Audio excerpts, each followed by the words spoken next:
Yeah, I still can't not say anything about that redacted person that we're not going to talk about on the podcast. Welcome to the Four Seasons Garden Centre and the Untitled Wrestling Podcast. So we've just been having a wonderful conversation about non-compete clauses. Just to bring that up, Jay, before we start, this is my last appearance on the show for a year because I've been cease and desisted by Tom Clark's Main Event for being fired from there, and I'm now no longer allowed to appear on any of the podcasts. Except for Blink Studios podcasts. Exactly. I'm sure we could work out a deal. I don't think Tom's paperwork could hold up in court. Oh no, he's not a scrupulous bastard. No. It's just most of the stuff that I've signed for Tom's just been on a napkin that I've held up to the computer screen, so it'll be fine. But yeah, we're here to talk about Wrestledream, or Wrestle Fever Dream, as this is going. How are we, gentlemen?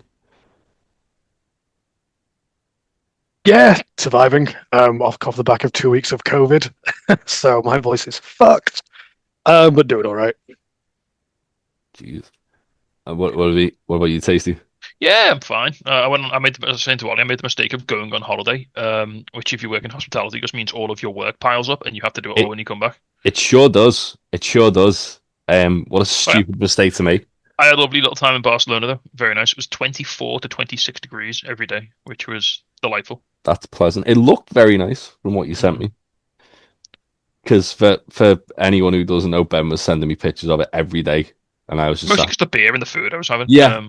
I was just sat here like that meme of Conan that I put up and things just like... I didn't even send you a picture of the €14 a pour Imperial Stout I had from last beer. You piece of shit. I'm so angry at you for that. But yeah, we're 33-month bourbon barrel aged.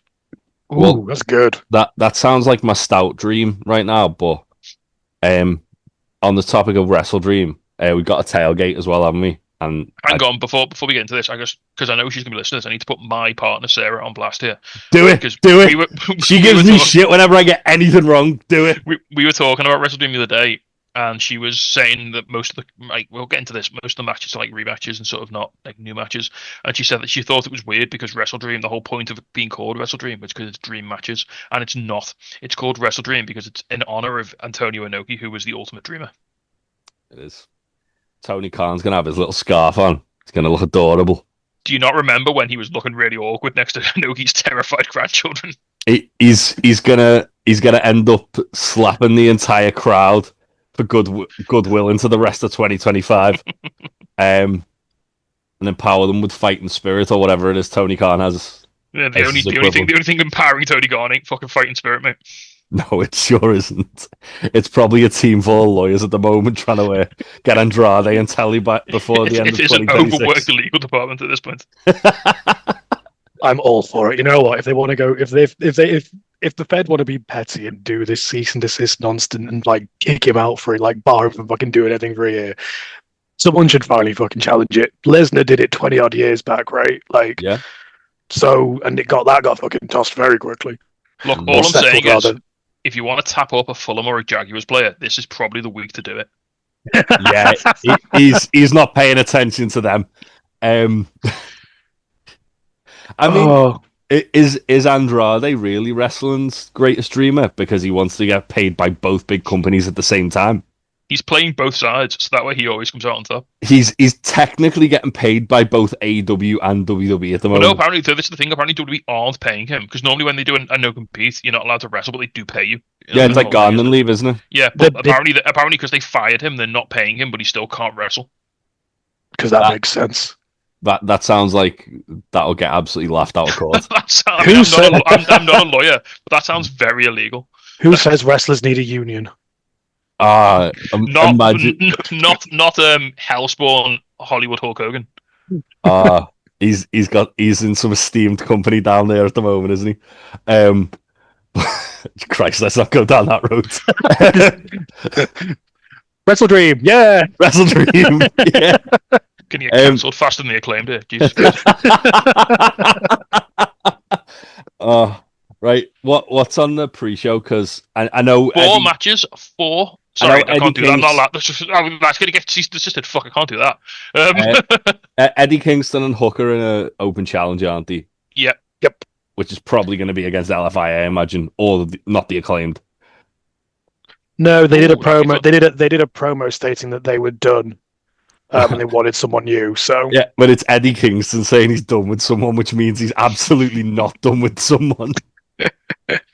So as Ollie said to me before we started recording, when we were waiting for you to faff out with the computer, this is basically just the second hour of Collision that went missing at some point this week. Yeah, pretty much. That's the way it's kind of like panned out the last time as well, wasn't it?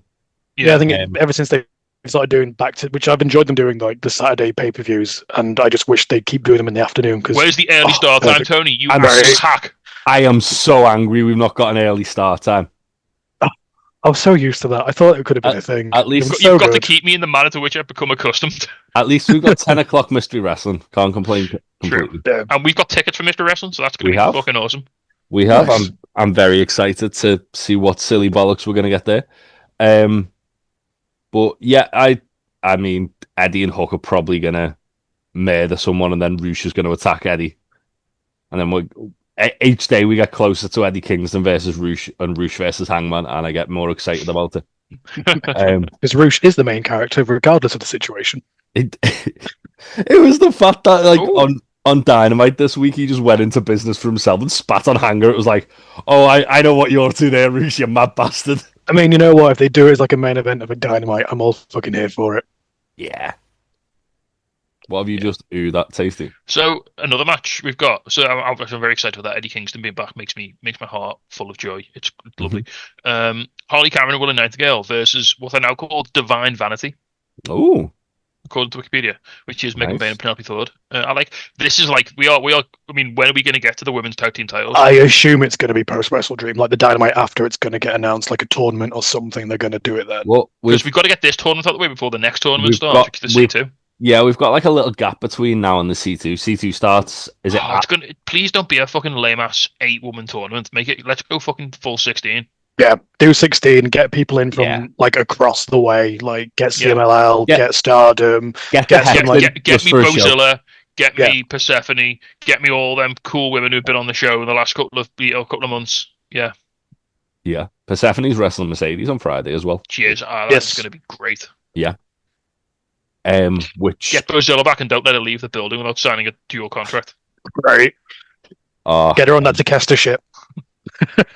imagine. I think for this one, I think maybe Willow and Harley win.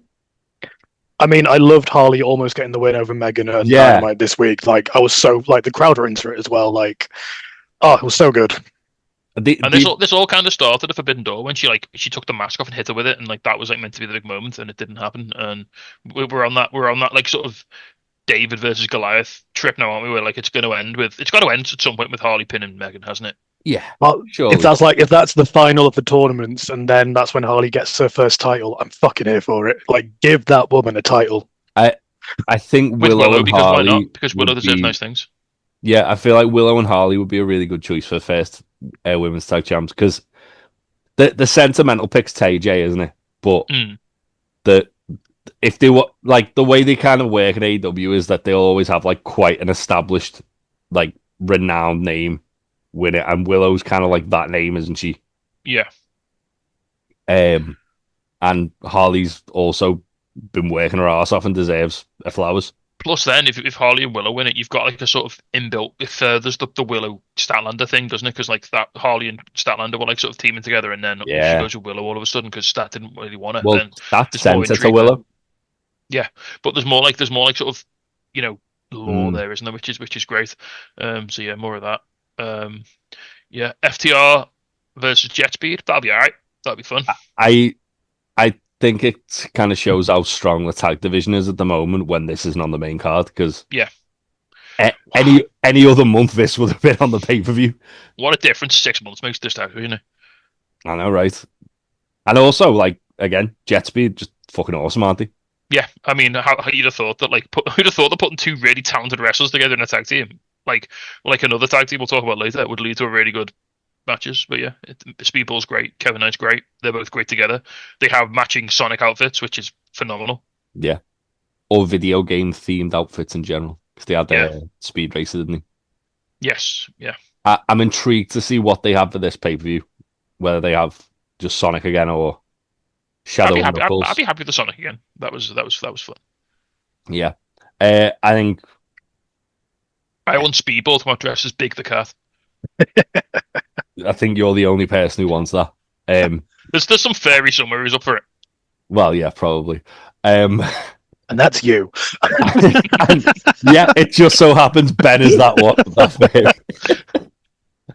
Um, yeah, I can see Jet Speed winning this. They could probably do with a. Well, they don't need a win because everyone fucking loves them. But yeah, it's probably about time they got a big win, isn't it? To sort of like propel them. If we're gonna be sort of building them up as a tag challenger, then it'd be nice to sort of see them get a big win and maybe. I was gonna say, let's face it, like before Brody, there was a thing, and we didn't know any better.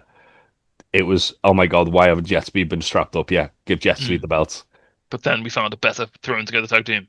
But then Brody though happened, and it was like, okay, yeah, I'm okay with this. Yeah. And then the final match on the pre-show. Now, this is interesting because on Wikipedia it says Roderick Strong and the Conglomeration, but on the graphic it just says the Conglomeration. I think Roddy's down to conglomerate, but at the moment, Is Daddy Roddy conglomerating? They feel like there's a reluctance to conglomerate, but it's happening. So this is Roddy, Orange Cassidy, Kyle O'Reilly, and Ishii against the Death Riders being Claudio, Wheeler, Daniel Garcia, and Pac. So you've got to think that this is leading to Blood and Guts, right? I don't know because they've already Blood and Guts is for the ladies this year. Yeah, I think they might just have a men's and a women's. If you've got the double ring, if you just did a show that was literally just the two Blood and Guts matches. Well, they used to do the Blood and Guts, didn't they? Where it was it'd be a Rampage as well, like it'd be a double taping. So they could Rampage. Yeah, so they could quite easily do like the one on Dynamite and one on Collision. Mm-hmm. But then whichever one you put on Collision, everyone's going to bitch about. If the women's one's on Collision, then put the fucking men's God one on Collision. Yeah, because the men's one doesn't like. I know the Death Riders have been feuding for like these guys for a while now, but it doesn't feel like it needs a like. I don't know. It doesn't feel at the level that Blood and Guts feels. I don't want to say like valid, but you know what I mean. Like it's just kind of like, hey, I don't need to see them in Blood and Guts. You know, the Mox is going to turn into that show with a box full of forks anyway, just out of habit. Yeah, I feel he's been in every Blood and Guts so far.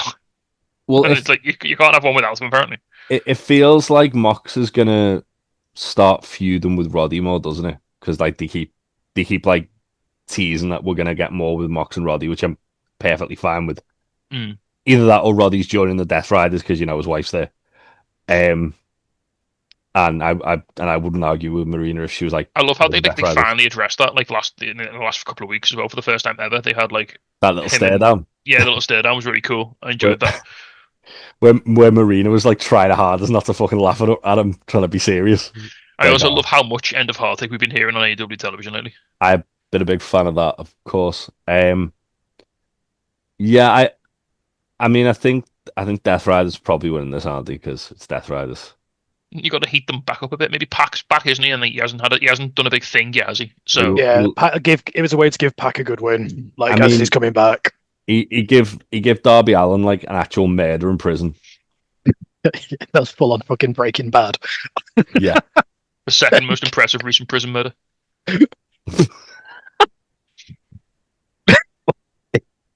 For fuck's sake, we were away from it.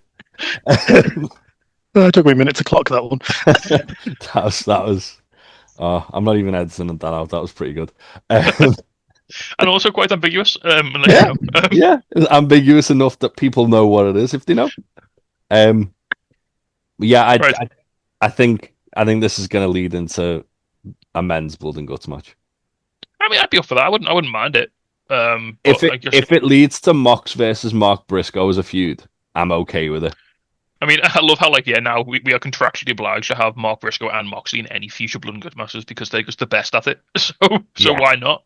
All right, onto the main card. Only 8 matches on the main card. Okay. AEW is fully in the mud.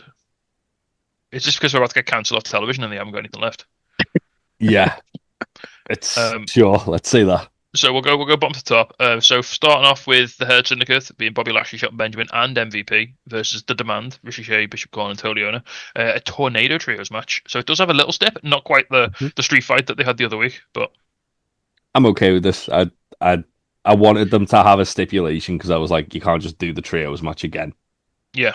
Um, I would have maybe even like raised the stakes higher and had something else, but Tornado's fine. So I saw someone online said make it an elimination match, which would have been really fun. You could have had MVP having to like fight by himself for a bit, and like because the whole sort of storyline here has been that MVP's not quite been able to step at the same level as, Are as you Bobby and Shelton. are you telling me that Bobby Lashley's going to take a pinfall in AEW? No, he get counted out or something. Like the Yeah, Dark Order did. Like him and Toa can fight in the crowd or something. Remember like I mean, Stu and thing he did in the 5-man oh yeah, match. yeah, that'd be quite fun. I assume Hurt Syndicate are getting the win here, considering they've now lost to them twice. It's like fucking Gates of Agony got the win over the Hurt Syndicate, the first ones to beat them. Yeah, Like that kind of, I don't know, I feel like it got brushed past very quickly. Like it you, didn't you feel know, like it was this big moment. It was like, you, oh shit, yeah, no, they've not been beat yet. you know why that is, Ollie? Because Gates of Agony should have probably dethroned them for the tag titles about like 3 months ago. But then he wouldn't have I'm got kind of Brody, torn on this. though. On the one hand, I really liked the man. I really like how they've been over the last like we've said this before. I mean, like Gates of Agony, one of the most improved tag teams in AEW. Again, we talked about the resurgence of the tag team division. These guys like stepping up has been a massive part of that. Mm. Like this, if they're your mid card tag guys, then you're living large, aren't you? Ricochet again. What a year! It's been a year now. What a year he's had in AEW. Like, oh my absolute god. Ricochet earlier in the year was like a little bit of a outlier for like wrestler of the year for me because he was just doing bits, wasn't he? Like he was doing he did the feud with Swerve, he did the feud with Briscoe, and when he sort of started like petering off a bit here, I was like, oh, but I've been really impressed by the demand, and I think they're a really good group. It's such a Yeah, shame that all the mid card men's titles are held by heels, and he hasn't got one to go and challenge for. But Give yeah, them the trios titles. Like, I yeah. think give they're him- going to dethrone the Ops. yeah, You know what you could have done with this? You could have made this a number one contenders match for the for trios the trios titles. titles. That would have been cool. It would have given the trios titles a bit of a rub as well. Like because you don't the trios titles often just get forgotten about. Which again is the case, I think, for any company that's ever had the trios titles. They're the titles that everyone fucking forgets Well, about. it's weird because Shibata's in the conglomeration. Samoa Joe's challenging for the world title. None of Hobbs and Shibata aren't even on this card. Mm. Yeah. So yeah, I don't know. Just yeah, like Ricochet and Gate of Agony as trios champions would be fantastic because they'd just be absolute dickheads about it. They'd be on TV every week being pricks, and it'd be so entertaining. Yeah. And then you could have like the mixture of either a tag team and a singles guy who aren't really doing anything going after them. Like just Or- hold like by semi-weekly kind of open challenges against the Yeah, Gates of Agony. Dalton Castle's in a trio now. It's fine. He is. Ooh, oh yeah, because he's with the Outrunners, isn't he? Yeah. I'm just going to be completely off the rails here. Did you see their promo the other week where like Dalton Castle was having like an existential crisis because he's like, we gave them everything they When wanted. he was- We peaked too soon. We went like you came in like full speed, What and like was- the Outrunners was like, no, we can go to another level. Was that the one where he was like stood on top of a car? No, they were just backstage, and he was like having a nervous breakdown because he's like, we gave them everything. Like we've got Have you nothing left. Have you seen the other one where he's walking on top, where he stood on top of a car, just walking back and like pacing? No. He's got like he's like literally got like his jumpsuit on, no shoes, just pacing while the Outrunners are in like it's in the car park in the back. Dalton's like pacing on top of this car. The Outrunners are cutting like the most coked up promo I think I've ever seen them do. And then Dalton like just jumps off the roof and like screams something and just walks off. It's like, yeah, Incredible. this is the 80s energy I need. Dalton Castle and Eddie Kingston coming back in the same like 6-month period is like a personal gift to me from the universe. It's great. Ah, Right, Yeah. moving on. History is going to be made at the show. We have the first ever women's pay-per-view match that's not a title match. Is that true? Yep. Wow. no, it isn't. Well, that's what the internet told me, and the internet doesn't lie, Jay. We literally had Stat and Willow like last year. Oh yeah, that wasn't a real match. That was like garbage wrestling on it. So, They did use a bundle of tubes. so this is Jamie Hayter versus Tekla. Just a straight up singles match. So this is presumably going to have some blood and guts implications. These are going to be like your two team captains, if you will. Presumably. Yeah. This is going to be fucking stiff as. Like, Yeah. they're all gonna beat each other up. Two women with reputations for hitting people very hard for shoot, and this is gonna be great. Just let the two muscle women beat each other up, and we'll all have a good time. I think Tekla needs to win this. I do too. Hayter's like former world champion. She's kind of made, isn't she? So she can like take the loss. Hey, Jamie can eat a loss here. I think it makes Tekla like feel like a big deal. It was like we were talking about during All Out just before Stat fucking won the match, and we were like, again, guys, if Tekla could just win this and it'd be fine. If thought this out, this could have been for the advantage in Blood and Guts. Yeah. This could have been like whoever wins gets the woman advantage, like the second person coming in first and whatnot, because they always do a match for that. Why not have it this on because basically just Tony, sit the fuck down. Put the only stipulation he knows is to give people lots of money. That's it. That's the only stipulation they're getting on matches. Is just money matches. You could have spent the last couple of weeks building up like these two as the team captains and have them sort of not have them sort of going together and whatnot, and then have this match be for the advantage. But hey, I'm sure the build. If I just don't look at it, I'm sure the build for Blood and Guts will all be fine. I feel like, because obviously Tekla's been skirting around whether to accept the challenge, so I feel like they're kind of like doing that by like design, because they didn't want to hype up Blood and Guts before the pay-per-view. If that makes sense. Like, other than just like the challenge being laid down. Yeah. But yeah, I think Tekla needs to win this. I think as well, especially with the way that Tekla's been built and the way she's just so easily slotted into this women's division. If you give her the win here and give her team the win at Blood and Guts, you could easily slot her into like the women's championship. Yeah, like her versus Stat would be a stiff ass match. Like Stat's next couple of contenders can easily just be the other women in that four-way match, can't they? Because like the whole point is like she never beat them one-on-one, so she's got to like go back now and reassert her dominance over these top challengers. But yeah, heat Tekla up here. Have it. Yep. Why not? She needs a big singles win, I think, as well. She's not really had a big signature moment yet. She's had a couple of really good matches, but she's not had like a big this is a massive spotlight, and it'd be lovely to see her get the win here. Yeah. Agreed. Right then, on to the next match. We have Bandito and Brody King versus the Don Callis family of Okada and Takeshita. Oh my fucking god! Okada and the newly crowned IWGP Heavyweight Champion Takeshita. Yes, spoilers for the New Japan. This is going to be fucking great, isn't it? Like, Jesus Christ! I can't wait for Okada to have an existential crisis when Takeshita comes out with that belt. I loved him so much during the Dynamite this week, during the Don Callis family backstage segment. Takeshita's wishing his happy birthday to Don Callis, and the moment he mentions the title, he goes up.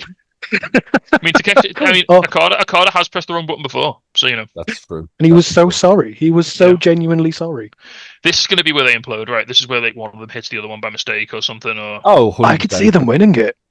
I'm not gonna lie, I can see them winning this, especially with the injury that Bandito's got. Yeah, he's got a shoulder injury, hasn't he? Mm-hmm. Yeah, I wouldn't be against that, because I think Okada and Takeshita as like an odd couple tag team champions would be really funny and really good, and it'd be a great way to set up if they're still both tag champions when the C2 starts. That's a really interesting dynamic, isn't it?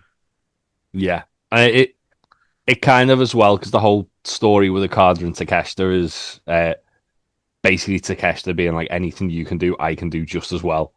Yeah, it is very big brother, little brother energy in a way that is going to batter each other. Is if they do this and they become tag champions and then they face each other in the final of the C2 and then Takeshita wins, he then gets Okada's tag belt as well. So Okada has no belts, Takeshita has all of them. Okada then has to carry Takeshita's belts. Okada has to carry Takeshita. Okada is the young boy to Takeshita. Takeshita is senpai now. This is going to be fun. I mean, we've talked about this before. The Don Callis family is just stacked, and it's probably the best thing in AEW at the moment for my money. So yeah, when they've got literally 3 guys in that faction who could be Wrestler of the Year. Look, I love Bandito and Brody King. I think they're fantastic. Watching them win the titles of Forbidden Door was one of my moments of the year. If they have to lose it here, and then I think they're a really good chase team, aren't they? So I think. Well, considering they were the team that like everyone just thought, they got thrown together, like they weren't going to get through that tournament or even get through the first round of the tournament. they've done so much with what they've been given, and Hmm. this run they've had's been great, but it doesn't need to be a long run. Yeah. And I'm all for seeing Okada and Takeshita win the tag titles and just see that story implode on each other. So what's interesting about this as well? Obviously, we said like Bandito's got a shoulder injury. Um, Buddy posted on social media the other day just like a picture of him in like his like doing like an entrance with a egg timer. Mm, So I'm guessing he had a surgery what like 2 or 3 months ago. yeah. So he's probably close to coming back then, isn't he? So just to put it in perspective, Brodito currently been tag champions as of recording now for 52 days, which is longer than Sting and Darby Allin, who are the shortest. The Guns are on 56. Swerve and Glory on 70. SoCal Uncensored, the first tag champions, on 83. Private Party on 84. The And the party was 84. yep. Fuck me. And the first FTR reign was 63. Okay.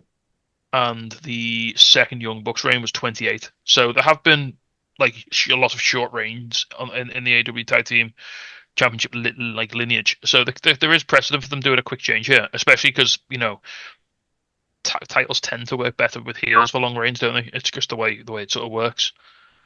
And like And I it's say, like we've gone through so many what's felt like long reigns. I'm not just talking about the tag titles, but just in general. Like it feels like the whole industry's gone through this whole period of having just long fucking reigns. Like obviously Moné's going through hers, Tony Storm had theirs, and then I was so glad they did the surprise change at the Fatal Four Way.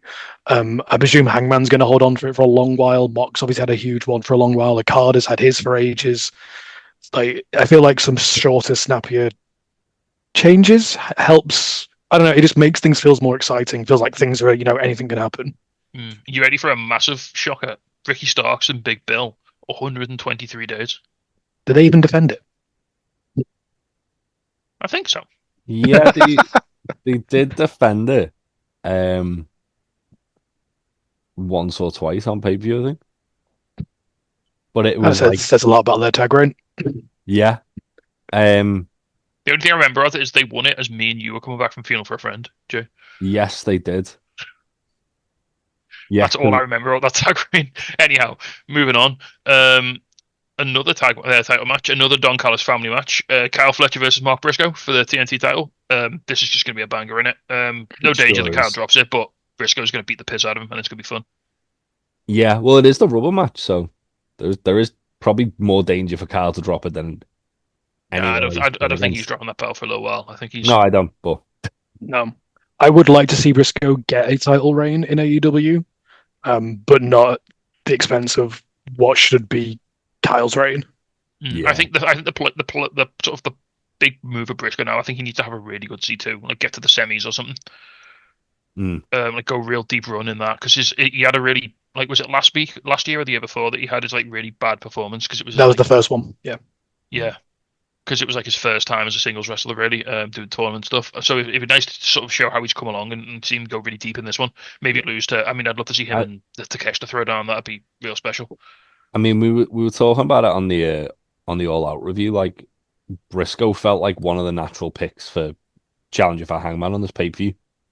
Mm, Um, they've still got that sort of like ace in in the hole. I guess it like where Hangman said Briscoe beats MJF, he gets a title shot. Well, Briscoe's beat MJF. So who knows? To be honest, I wouldn't be surprised if MJF came back and cost Briscoe this match. yeah, I'd like there to be a bit of fuckery here because I don't think Briscoe deserves a clean loss here because he had the big win at the last show, didn't he? Which was Hmm. and I don't want to see his momentum, especially if he's going to go against Hangman. And he's It'd be one of the nice. It'd be few. nice if like if MJF does come back and cost him, and then Hangman as like to sort of piss MJF off is like, well, no, you can have the title shot because you got Hmm. cheated out of the match. I feel like as well, like because Briscoe's like one of the few people who've got like a clean victory over Kyle Fletcher in the last 12 months. Mm. So I feel like it would be unfair for him to get like a clean loss against Kyle here. I mean, it's Kyle, it's Don Callis family, Yeah. it's possibly MGF.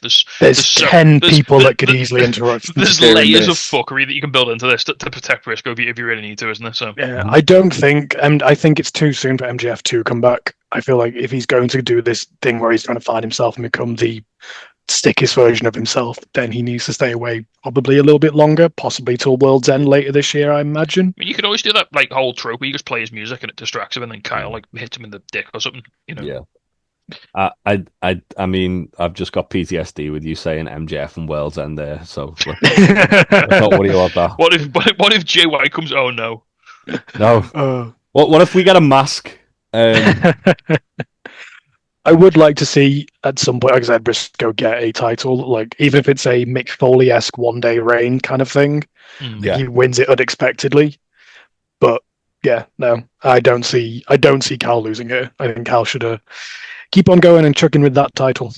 Yeah, absolutely. I don't know who beats Kyle, but I mean, I think Briscoe could further down the line. potentially, yeah. I think it's too soon to take off Kyle. He's doing great work with it. He's having banger matches. He needs it. It's an essential part of like who he is at the moment as like a sort of narcissistic sort of dickhead. Like he needs that title as a prop. Not as a prop, but like as a sort of what's the word? Like a focus of his like obsession with his like own perfection and sort of stuff like that, doesn't he? So well, they've used like the TNT title previously, haven't they, as like a sort of not a stepping stone, but like a fast track to the main event. So Kyle obviously having that really good match with Hangman last month, and then like in being the TNT champion, like it's the way to kind of like surefire get him into that main event scene. Who do you see going for it next? Like, I was just thinking that for against Kyle, who do you see him defending the title next against? Kenny. Ooh. Well, no, because they specifically say they're not doing that match because Kenny's too fucked to hang with him. No, they said they're not doing it at Wrestledream because he's too fucked to hang with him. Yeah, well, he's not going to get better in like 6 weeks. Like, come on. True. Darby. Darby's a shout. He loves the TNT title, doesn't he? Yeah. He loves challenging for it. Even someone like Roderick Strong. Yeah, Roddy'd be good. Ricochet. Yeah. You know. Orange Cassidy could be a good shout. Orange. He loves a mid-card title. Yeah, they did do the Orange and Kyle matches on TV, didn't they? So we need Kyle v Kyle 3. We do need Kyle v Kyle 3, the Kyling. The squeakle. Yeah, I'm not too sure. There is quite a lot of potential contenders though, isn't it? But then there's a lot of baby faces who are injured as well, so it's like there's AEW's real stacked on the heel side of things. What about Eddie Kingston? We just always be thinking about Eddie Kingston. He's going in the tag title scene. He literally just said that the other day. I know, but I was so angry when he said that. I was like, no, Eddie. Also, the fact that Eddie was talking to Hook apparently during his injury and said, let's go for the tag titles. What's this about? Yeah. Eddie Kingston was smoking Newports and watching New York Giants football. And eating Five Guys. Oh, actually, just because you said that about cigarettes, Dalton Castle. Oh, yeah. That'd be a good one. The real smoking ace. Yeah. Just shout out again, Eddie Kingston, obviously, my baby, my boy. This little roundabout. He was hanging out with your man, Tino Sabatelli. Was he? He was the no, she's Zabadoni, the other guy, the other tall, nondescript. I was gonna say Tino was the one who was he was the mole, wasn't he? Yeah, he's the mole. Yeah, no, Cesar Bononi, he was doing the rehab with him, and he messaged Sarah, my partner, randomly because she follows him on Instagram, and she mentioned that she'd started going to the gym. So he started messaging. I thought, oh, that's just an automated message, and then she said, oh yeah, I watched your videos because I've just started going to the gym, and he messaged her back saying oh cool, if you need any help with your workout, give me a shout, and if you want any help with nutrition or something like that. And obviously he was drumming up business, but he actually wrote back a proper message to her and said oh yeah, by the way, really good, really glad to hear it and all the stuff like this, which was really nice of him. Yeah. It was really cool. Remember when Toa Leona slid into Troy's DMs trying to sell him protein? Trying to sell him subs. Yeah. That was a random. Yeah, and then he debuted on Ring of Honor the week after. Speaking of things you could try to sell things, well, things you can buy with $500,000, which will be the prize for the winners of our next match, the tag match between Jurassic Express, Jungle Jack Perry, JR was right just very early, and Luchasaurus versus the Young Bucks. This is going to be a good match. It is. So I don't know how in character it is, but the Young Bucks just did an interview where they said like basically this feud has like restored the feeling for them, like it's brought them back to like really loving wrestling again, which has been kind of cool. Yeah. I mean, their characters they've been doing as of late is like these rundown, broken bucks, and then winning that match and spending all the money. It's like these are the Young Bucks on BTE from years back. Mm. They've just done the interview recently where they've been talking about because they've been posting like these episodes, haven't they, of BTE, but they're not really. They had an interview said we're not sure what we're going to do with it. We're not really calling them episodes. It's just kind of content, and we're just feeling things out. And it's nice to see they've kind of got. It's weird because it's kind of like BTE skits, but it's like just the Bucks. But it's like Bucks lore, which is kind of cool. Like there was a really good one. I think it was before All Out, where they were like Nick was like, I'm going to show because Matt was like a bit down. And he's like, I'm going to show you a really good time. And he took him about like a nice meal, and they went shopping, and they had a limo, and Matt was like loving it, and Nick was like, oh yeah, by the way, that all cost like 30 grand. And Matt was like furious because they only had this like £200,000, and well, Nick lost like half in the casino, didn't he? Allegedly. Yeah. So yeah. Yeah, it's been really good. It's been really fun. Like you say, Ollie, it's especially like we've got Young Bucks YouTube shows. We've got Jurassic Express versus the Young Bucks. We are fully back in 2019 here. Right. Yeah, I think as well with the Bucks, like because they were getting away with like so much shit. It's good that they're fine as the heels. They're finally getting like their comeuppance. So it's refreshing to see that because it'd been like a year that they've been out on this run where they were like just getting away with murder, being pieces of garbage. Speaking about murder, it's gonna be hilarious when this match ends when Jack Perry stabs Nick with one of his handmade knives. Well, what's interesting? I saw someone talking about this. Have you noticed the fact that with the finisher now it's Luchasaurus doing the Jack Perry stuff and Jack Perry doing the Luchasaurus like the big man power bomb, but also like it's the way Jack Perry's kind of like carrying himself is almost that like he kind of resents it to a degree. So I think it's not going to be long for this Jurassic Express. Yeah, there's almost like a like Luchasaurus is like he's bought in. He's like, yeah, we're back. And Jack Perry's like a bit sort of like you say. He's like, he's going through the motions. He's doing a bit, isn't he? He's like, you can see there's a facade there. Like he's not quite this person. It's like I had to go back to this for you to like appreciate me, sort of thing. To get what he thinks he wants, which is like, yeah, not in like a crowd sense in terms of like to get his revenge against the Young Bucks. Basically, he's had to become this different person, which is yeah. I think he might not be a face for too long. I did say I wanted to see like a heel Jurassic Express. I'm still up for seeing the heel Jurassic Express both turn. Like I want them to stay together. No matter what happens, I want them to stay together. I don't want it to be like Jack Perry turns on. I just want whatever they do. I want them to stay together because I really like them as a tag team. Ooh, here's a shout. Before we turn Jack Perry heel again, can we have a little match with Kyle Fletcher for the TNT title? That would be good. That'd be fun. I'd enjoy it. That'd be nice. To be honest, I'd enjoy Kyle versus Luchasaurus. Yeah, I'd like either of them. That would also be good. Or if they really feel like treating us, Aussie Open versus Jurassic Express. Yeah, Mark Davis. A surprise came back the other day, didn't Surprise Mark Davis and Luchasaurus this week on was it? Yeah, it was Luchasaurus, wasn't it? A little I love how Mark Davis, every time you see him, like not in his wrestling gear, he just looks like a bogan uncle. Yeah. He looks like he just sits on the sofa, drinks beer, smokes cigarettes, and has horrendous views on immigration. and then he wrestles and is like, nah, he's all right. Yeah. Okay. Right, next up then we have Chris Statlander defending against Timeless Tony Storm. It's weird seeing Tony Storm not the champion on one of these matches. Right. Yeah. I've loved the whole energy that these two have had with the it's not even bisexual panic at this point. It's just full gay panic at this point, isn't it? This is one for the ladies. Like this is full on sapphic energy. Like this is a WLW romance novel in a wrestling ring. Like just that's what this is. That bit the other week where they were like lying down next to each other in the ring was just like with any two other people, it just wouldn't work. Yeah. and it was perfect. It was, and then there was the bit the other day where they were both started like one up each other by taking bits of clothing off, and then Renee got upset and took her jacket off to like sort of calm them down. Yeah.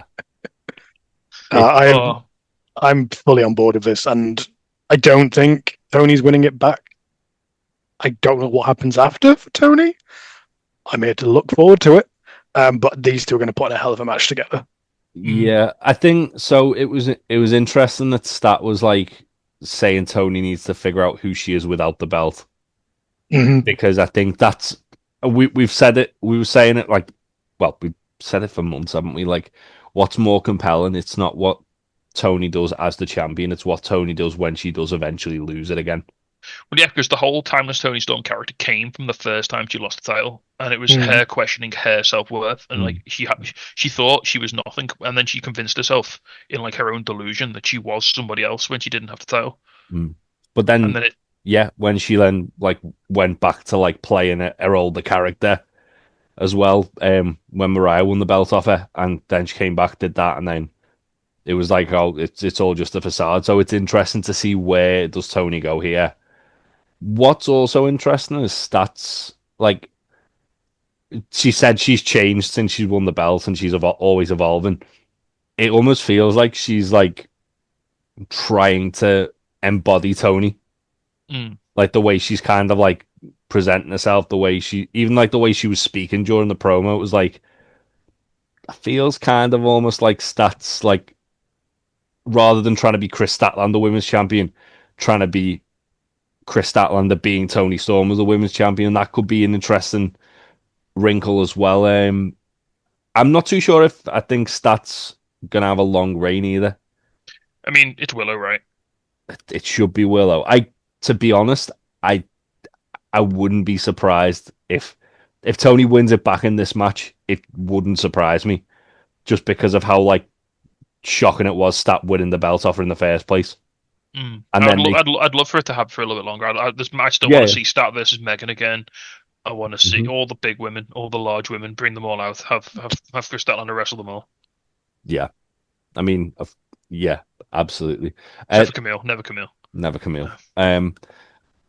That said, I could also see Tekla taking the belt off her down the line. I want to see Tekla versus Stat for the title. Like I mentioned it earlier, and I just want to see that match. I think it's going to be so cool seeing those two go off against each other. Yeah. After Blood and Guts, if Team Tekla win a Blood and Guts, then like you said, that positions are really handily then to become number one contender, doesn't it? Which is great. Well, Stat could feasibly be in Blood and Guts, which is why they haven't outright said Jamie's the captain. Because then you've also got that story where if it's Stat's the captain, can Stat and Jamie Hayter go and like work together, and like is that going to blow up into something? Because obviously Hayter was also involved in that fatal four-way, right? So yeah. Well, everyone wants her belt, so if she's in the match, is everyone got one eye on thinking, oh well, what if we just like let her get a bit beat up? Because whatever. It's interesting. I don't think she's going to lose to Tony here. It'd be nice to see Tony, like you say, Jay, just become explore what she is without the title, because she's had it for so long, and she did such a great job with it. But it became such an intrinsic part of the character. It'd be great to see what she can do as like this sort of, like you say, this sort of fate, because her whole like sort of character arc is about this Hollywood starlet. It's like from the golden age of cinema. And then, like, notoriously in that era, women sort of aged out and they sort of faded away. And it'd be interesting if she can do an arc where she sort of feels though she's fading out of relevancy, and her attempts to sort of combat that. Yeah, would that be then her going after Monet for the second time? I was literally just gonna say, I think that the logical thing is that Mercedes always looks shook whenever she sees Tony, because Tony's her one like blemish in that whole run. Tony could go after Mercedes and go, well, I've already beat you once.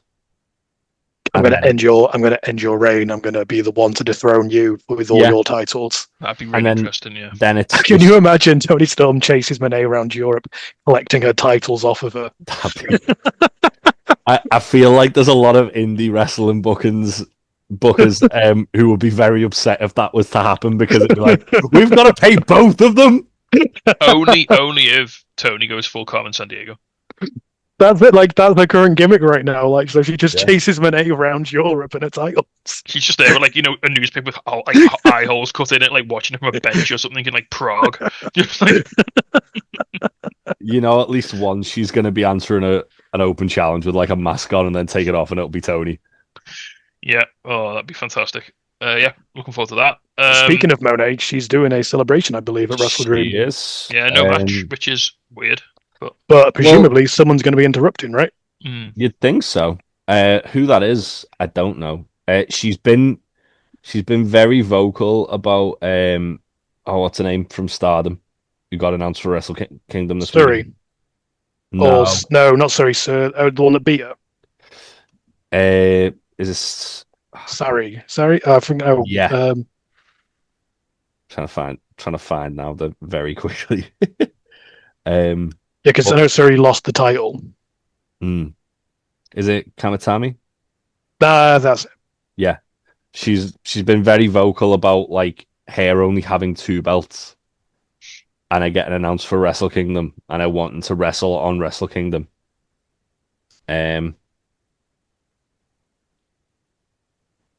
So Yeah. It could be interesting. that could do that. Do we see the return? again, Is or Alex Surrey. Windsor? Is Windsor injured, or is she No, she's just chilling in the UK at the moment? milling about in Ring of Honor. I mean, to be honest, as we say, there's plenty of women who would just walk out and challenge her. There's people who could be new signings. There's people who could be. I don't think there's anyone coming back from injury that I can think of. No one's due, I don't think. But yeah, you never know. It'd be fun. Yeah. Isn't it fun when we don't know everything about everything all the time? It's I- a bit of I'd- mystery is fun. I'd really like to see Dakota Kai or whatever she's going by these days. A lot of people said that like it could be a Dakota. I don't know where she's lining up with her non-compete or whatever. Oh, but, it's yeah. long gone. Long Was it? Oh, fair. Well, maybe. Who knows? Yeah. Right then, next up, Darby versus Moxley. I quit. This is just gonna be fucking ridiculous, isn't it? I think Mox is gonna like try and kill Bryan Danielson or something. What to make Darby say he quits? Mm-hmm. The only way Mox is gonna get Darby to say he quits is if he does something to somebody that he cares about. Now, I'm in two thoughts here because on the one hand, I think Darby could really do with the win, but on the other hand, I don't think Darby would ever want the win. Yeah, I think because he's very selfless. Well, they both are really. They both will put people over, but Darby in particular is incredibly selfless when it comes to his booking, isn't he? I mean, I think the thing is that Darby's been saying he's going to choke Mox out with that flag, and what you've got to remember is what's the one thing that's John Moxley's kryptonite is getting choked. Getting choked / hung. He fucking hates getting choked. And like when you think about the Death Riders when they first started, it very much felt at the time that it was a thing, a story, a way to build up Darby. Like it was always going to be the final commentation was going to be Mox and Darby. Everyone said, "Oh, Mox isn't going to lose the title till he's faced Darby," and there was the whole worry that it wasn't going to go to Hangman and all that. But like, so now that we are here, Mox has won the first one. This feels like Darby needs to win this. Well, if you count the match where Moxley won his #1 contendership, he's won twice. Yeah. So this one feels like Darby needs to win this one. If this storyline is to conclude and the Death Riders are to be put to bed, which I think I'm kind of for at this point. I think there's we talked about this when he lost the title to Hangman. I think there's a really interesting sort of thread in this story where what if Moxley just started losing big matches and like he no longer is the one, and what do the Death Riders do? Does Claudio take him out? I've seen someone pitching Claudio usurping Mox, and it terrifies me. It scares the shit out of me. Does Claudio then start to see Mox as the weak link if he starts losing these big matches, and does he like step up and like to be have a little civil war? Do we have a little? Is Pac going to stick around as the murderer to a guy that can't get the job done? But is Pac Mox's guy? Is he Claudio's guy? Where does he fall when the lines get drawn? We do the full Avengers Civil War. Maybe you can do it in an airport. Why not? So Daniel Garcia is Spider-Man. That's all I ask. So I want to see Darby win this. I think Darby deserves to win. he should get this win. It'll do wonders for him. Yes, obviously Mox has been beat by Hangman in the title, but it always felt like the conclusion should be Darby and Mox. And now that we're there, it feels like Darby has to win this. I don't know how. But it even makes more sense because for Darby, as you said, it was never about the title. It was about just putting Mox away. It was about just beating him and like making him quit and knowing that he's a better person than him, isn't it? Like that's what it means more. That means more to Darby than a belt in character. I think though one thing for Darby is it would maybe mean more if he actually pinned Mox as opposed to like this. It feels weird going to them having just a normal match then after a coffin match. Put it in a fucking cage. Because do an Inferno match. If that's when they do Blood and Guts, the men's Blood and Guts, it's Darby versus Mox, and Darby then gets a pin win on him. Well, I think the whole quit as well. Oh, it is. Well, it is. Yeah. So the whole thing with like the way Darby and Mox has kind of been going is that Mox has always got the numbers because he's got the Death Riders. Like, I think this is the most intriguing match on the card in terms of 100% what the outcome could be. Because we saw in this week though that it doesn't matter to Darby the numbers; he will just keep getting back up. Like he went through a prison beatdown in a bloody interrogation. And this isn't a referee stoppage or a count out or a 10 count. You can't like beat him down to make him lose this. You have to make him physically quit. Like that final image of when he comes out, staggers onto the stage, Claudio just uppercuts him out of nowhere. He gets back up. Hack goes for that kick. He gets back up. The fucking Terriers beat him down. He gets back up, and then Marina just kicks him in the head, punts him basically, and he still crawls into the ring. Like the numbers don't matter to him. He's got to win this. I think he's got to win this one. And if they do it right, this will be. I mean, he's already a made man, Darby. Everyone loves him, but this could like propel him to like another level. Yeah, I think. See, I can see them like again because Mox keeps kind of like saying like, "Look, I'm gonna beat you." Or the alternative, if Darby gets Mox to quit, then Mox is kind of like backed up against the wall. Calls him out for like a cage match or something. I can see them doing one more match after this. I feel like Mox losing is more interesting than Darby. Oh, 100%. Because it puts Mox in a desperate position, then doesn't it? Where he has to do something. Like you say, could he call for blood and guts? Could he call for a cage match against Darby? Could he? He's got to do something because it's going to erode his position in the Death Riders. Like you say, especially if they win earlier in the show. Yeah, I guess one thing that they could do is have the conglomeration come to like even the numbers out, and then that costs Mox. Mox calls for blood and guts against conglomeration, and then challenges Darby to like a cage match on like a Full Gear. There'd be so much going on in that. Imagine like if you have blood and guts, but like you've got Orange Cassidy and Mox who've got like that storied history. Darby and Mox who've now building up this legacy. Back at Orange Cassidy have got history. Orange Cassidy got history. Roddy seems to want to kill Mox. Mox broke Kyle's neck. Yeah. Ishii's also there. She just wants to hit people really hard. Mark Briscoe will just be there just because he likes blood and guts. Yeah. Oh, that could be really good fun. Yeah. I'm into this. Let's have Darby winning to make punished Moxley do something stupid on Dynamite the next week. Yeah. Yeah. Absolutely. Right. Main event time. Hangman Adam Page. I'm assuming this is going to be the main event. Hangman Adam Page versus Samoa Joe. I mean, I can't see past the Hangman win, but it's going to be a really, really good match. Considering this match got built like 3 weeks ago off a belt drop, they've had some banger segments together. Yeah, like when Joe speaks, he does it with such authority and such like gravitas that you just can't help but like buy in completely. Is Samoa Joe one of the best promos in AEW at the moment? Yes, because he literally just picks up the mic and goes, "I'm going to fucking hurt you." Like, and you're like, yeah, he really is. I mean, like I've always thought he's a brilliant promo, and I've always thought like he's a standout promo, but I've also always thought there's like guys like Hangman and Eddie who are like, they're like the ones who like they're more eloquent. They're more like they speak they're a bit more verbose. But Joe is just so direct and like the first segment, when they had the pull apart and they were like sort of dragging Joe out of the arena. Joe off mic. You could still hear it. Was just screaming at Hangman, "I'll fuck you up." Yeah, I do not think there's anybody possibly in this industry that can sell you on a 1 week thing like Joe can. Like you tell Joe to make this mean something, he will make you fucking care. Like he will. Because he's Samoa Joe. He's been doing this for 25 years. He's got a 25-year legacy of kicking ass. Anything he's in feels, I don't want to say legitimate because I don't want to be like this, oh, wrestling's not real, but you know what I mean? It feels like it gives it that kind big. of like, it's like, oh shit, it's on. Yeah. Like, Joe, this is a thing now. They did the same thing with MJF. He stepped in through MJF with like very little build and just had an amazing build with him, an amazing match with him, and then deservedly won the title. Yeah. That said, actually, Eddie Kingston's the other one who can do that. Remember the Punk match and the Jericho match where he built it off like a week? Where it just felt like Eddie had just lost his rag, like, for fuck's sake. I still watch the Eddie Jericho promo like at least 3 times like a year.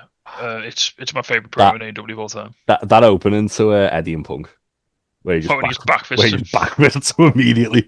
And also the promo. This is gonna be great though because Joe's gonna beat the piss out of Hangman. Hangman's gonna have to fight. Hangman's gonna have to fight from behind a lot, which is great because that's when he's best, when he's like getting the shit beaten out of him. I think this is probably going to be the first time in the title run where, not to say Kyle Fletcher and MJF didn't give Hangman, like, put him in any jeopardy, but because Hangman had like the power advantage over both those guys, whereas this time it's an actual uphill battle for Hangman. It's the first time he's given up like size and strength, isn't it? I mean, don't say it's not a threat because me and you, Jay, we made atrocious noises when it looked like MJF was going to beat Hangman at Forbidden Door. Yeah, we were like a ball of anxiety. We were very scared. Yeah, multiple times. But yeah, I think I'm assuming Ollie, you were just in some sort of personal hell at that point because you were very hungover. Oh, gotcha. I remember seeing you before the show. You were clutching a pizza box like it was made out of like solid gold.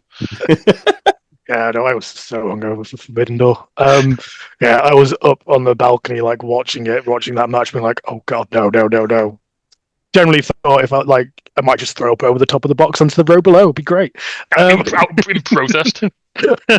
Yeah. There was a German guy sat next to me who reacted so violently that he broke his chair. He wasn't he the guy who owns a wrestling company as well? One of them owns a wrestling company, yeah. But it was his mate, and he like kind of like, I can't remember exactly what happened, but he like sort of like shot up and then sat back down really quickly. Was it the false finish, like the 3 count? I think it was when Briscoe's music hit. Oh right, yeah. And like the chair just like lifted out of the fucking thing. and they were sturdy ass chairs. Yeah, they were good chairs. And I was just like, Jesus Christ, what's going on? Yeah, that was a frightening time. But I think back to MJF and Samoa Joe. No, not again. Back to Hangman and Samoa Joe. I think Joe's kind of like, Joe was a great match, to be fair. It was, especially when Joe choked him out. And then nothing happened after. But no, with the good thing with Joe is that he's kind of like the gatekeeper to that title, isn't he? Like, you look at the last couple of champions, with the exception of Danielson, and Joe's been kind of like the guy who's had a good match with them, like, to kind of solidify the reign. Especially if you were saying before, like Joe said recently that he's winding his career down. Like he said, this is going to be his last contract. This is probably the last time we'll see him in a big match like this. And it's going to be real. How long has he got left on his deal? Do we know? I reckon probably sometime next year. When did he sign? Didn't he sign a new deal when he won the belt? Possibly, I don't know. But you know, this could be the last time he challenges for the world title, and it's going to be really cool to see him in that spot one last time because he's, like you say, I'm gutted that he never got his flowers in WWE. He never got that little title run. He should have had Jinder Mahal's run. We've talked about that before. It's great that he got this little thank you run in AEW. Like he got to be the champion. He got to, it felt really nice. It felt it felt earned, but it felt like a nice sort of tribute to his career. I was gonna say, when you look at like his accolades in AEW, like career renaissance that he's had the last 3 years. Can you call it a career renaissance? I mean, he's always been fucking Samoa Joe. No, but he had like the injuries, didn't he? Where he was, yeah. But like it was everyone said when Joe was in like in WWE. I was like, oh, he's not the same. He's lost it. He's not as good as he used to be. Like it's the point where people generally thought he was washed. Like he was on the fucking commentary desk for WrestleMania. For fuck's sake. Like In a that's poncho. where, yeah, that was his position. Yes, he still had like great. Like I will always remember, the promo the promo he had when he was kind of like going off on like Lesnar and stuff like and Hardy and stuff like that. But I think Joe to me, Joe's one of those guys that got me into wrestling, like got me back into like independent wrestling, but like got me into that kind of like what's this outside of WB being trash in like the late 2000s, early 2010s, So when I got back into wrestling, my mate got me to watch TNA, and the first match I saw was, I think it was AJ. No, it was Amazing Red versus Homicide was the first match I saw, and then I saw an AJ Styles match, and I said that to him, "Oh my god, this is amazing! Like these wrestlers are fantastic." And then my mate just takes me back, he's waiting until he sees Samoa Joe. And then I saw him, and I was like, "Holy shit!" Yeah. Like he is so good, and him coming out of the WWE and being picked up by AEW has just shown that no, the dude never really lost it. He just wasn't given the platform to show he still had it. That style just didn't suit him. Yeah. No. Yeah. Yeah, I think as well, like as I say, like he did his last like 3 years of WWE, he had a lot of bad injuries. And there was a time where we thought, all right, well, Samoa Joe's retired. We're not going to get to see him wrestle ever again. So for him to, as Ollie said, for him to like leave WWE, go to AEW, and then we've got him like, oh yeah, he never lost it. It's just he needed the platform. This is Ring of Honor TNA killer Samoa Joe, like the guy that was undefeated. Yeah. And he's never. I don't think despite everything, he's never lost again, the legitimacy of the gravitas of Samoa Joe, which is why when he gets put in a feud 2 weeks before a pay-per-view, everyone's like, "Oh fuck yeah, no, this is it." No one else can do that. He's just so good, and it's going to be a real shame when he does decide to retire. So he signed for AEW on the 1st of April 2022. So it's been just over 3 years. So. No, it's a 3-year contract, isn't it? So that's you signed a little extension. Maybe you signed a 1-year extension or something. It's been 3 years. Been over 3 years then. So it could be. Maybe it's not longer than we thought. I could have sworn when he won the belt, he said he'd signed a new deal. I hope you have more than just next year, because it seems everyone's retiring next year. I feel like it may be, if it's not like 2026, it'll be like the end of 2027. Yeah. I could have sworn he said something about him. I mean, he could be wrong, but I could have sworn he said something about signing a new deal when he won the belt. I love how he said as well. He said when he retires, he wants to just like disappear from TV one day and like never come back, and you'll just never see him again. No big like send off, no big show, no big angle. He just doesn't get booked, and then that's it. He's gone. I tell you what, if anyone deserves a big send off, it is Samoa Joe. Guy the little Samoa Joe career retrospective show we do when he does retire is going to be one of my favorite things to do, because oh my god, there's some gems to pick out of that career. So good, so good. Just any match he had with Kurt Angle and TNA. Right then, that's all the matches. I mean, just before obviously Hangman's going to bump his ass off for Joe in this match. It's going to be glorious. Hangman gets out of this by the skin of his teeth, I think. Yeah. I think he legitimately like barely gets through it. Question for you all: do we get any surprise returns? Because a certain injured wrestler has posted just this evening one simple word: ready. That would be Mr. Switchblade Jay White. Oh fuck! Don't. I've literally just seen that now. Yeah. Don't give me hope. Because that would be a killer feud for the Hangman. And you know what? He's the guy that's always had Hangman's number as well. If they want King Switch to take the belt off Hanger, I wouldn't be disappointed. King Switch World's End Redemption Tour starts here. But that is a story for the title that I am all for. Yeah, absolutely. I would not put money on it, but I'd be very happy if that happened. Yeah, that'd be great. Also, can we do something with the Gun Club, please? And Well, one of them's still injured, isn't he? the Bang Bang Gang. Well, they got Ace Austin. They've so it's got fine. Ace Is Austin. Ace Austin actually joined them yet? 'Cause I feel like he should do. They Yeah, did a little promo about it the other day. Okay. Yeah, give those guys the trio. Give a trio titles run. Fucking Juice, Guns, and Ace Austin. That'd be a great shout for the trios run. That'd be fun. Right, I think that's everything. Yeah, Wrestledream is on this Saturday at some time that's not 6 o'clock in the afternoon, unfortunately. Yeah. Anything to add before we finish? Sorry, I'm just excited about Jay White now. That's completely took me off the game. That's all you can think about. Angry Kiwi noises. Well, but Buddy and Jay White both coming back on that pay-per-view would be nice. Okay, that'd be a shout. Buddy's teasing he's clear as well. Yeah.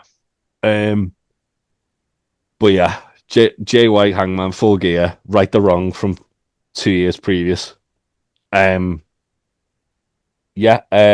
What have we got? We've got Bear Modes. That's season 1's all out now, isn't it? Season 1 is it all out? All out was the last pay-per-view, mate. This is Wrestledream. No, I mean the season 1 review dropped last week. Oh, this week. This week. Go and check that out. It's me, Joe, Jay, and Tom Clark talking about the show The Bear. If you like The Bear, if you don't like The Bear, what's wrong with it? It's great. Yeah.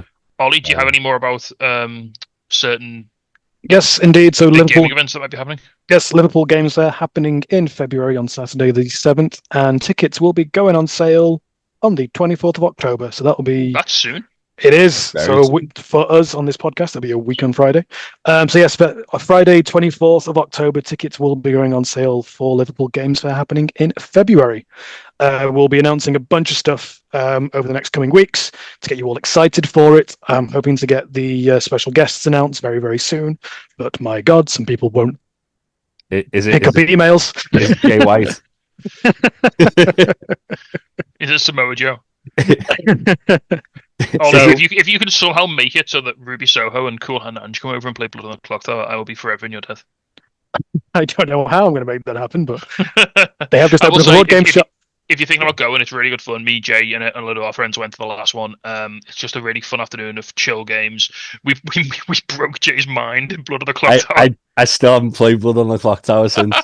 But and then that's more just because of schedule. And then we watched an absolutely hilarious live Blood on the Clock Tower. It was like at the climax of the whole event, which was legitimately one of the funnest 90 minutes of my entire life. That was brilliant. So we've got hopefully, fingers crossed, once everything gets signed, we've got some amazing special guests coming back for it. We've just announced that we're going to be doing a Traders Row as well this year. So there'll be a bunch of local and independent market stalls and geek stores and things like that. Going to be knocking around. There'll be board games library, there'll be Clock Tower, there'll be RPGs, there'll be a bunch more party games. We've got a whole additional room that we can do stuff in. So we're reaching out to local other board gaming shops to maybe do some wargaming and like TCGs if you're into that kind of stuff as well. Sorry? So wargaming, you say? Wargaming, yes, indeed. Do you want me to bring all my Warhammer? We might be. How can you travel that far with all your Warhammer? I could probably just if I lined up all my Warhammer from my flat, it'd probably reach the Blackie. Well, we are talking with a couple of stores about doing something wargaming related because we've got a big open space in one of the rooms that we just like, what can we do with this space? More tables in there for more games. So yes, liverpoolgamesfair.co.uk. You'll be able to pick up tickets from the 24th of October, which is next Friday. Magic. I'll be getting mine come payday. On the 25th of October, just to be contrarian. No, it'll probably be Halloween, to be fair, because right. I've got a busy couple of weeks. Smashing. Well, that's it. Wrestledream. Go watch it or don't. We're not cops. Yeah, maybe do because it'll be good. It'll probably be a pretty fun show. Come back in like a week or so. We'll do a review. We can hear about what we thought of it. I don't know when we're going to watch it. I've just said to Ollie before. So me and Ollie are both away this weekend because we fucked up basically. I'm probably not going to be watching it until Sunday afternoon myself. Yeah, we'll probably watch it Sunday evening because I've got like a 4.5 hour bus/train journey back from Glasgow, and I don't want to do that on like 3 hours sleep. Absolutely not. Yeah, I'm gonna watch it in the afternoon before Mystery Wrestling. Oh, sick! And then we got Uno versus Stu, baby. Oh, it's gonna be so good. Yeah, I'm very jealous you guys are getting to go see that. That's very fun. Oh no, that's That's not even the one in Cardiff. That's just Oh, it's that. That's Yeah. the next. That's just the next Canada show. that's just The the next one. next one. Yeah, the one in which would be Cardiff's lovely. in January. If you go into that, come see us. Yeah. Yeah. Smashing. Have fun. Enjoy your wrestling. We'll see you all very, very soon. Bye. Bye. Bye.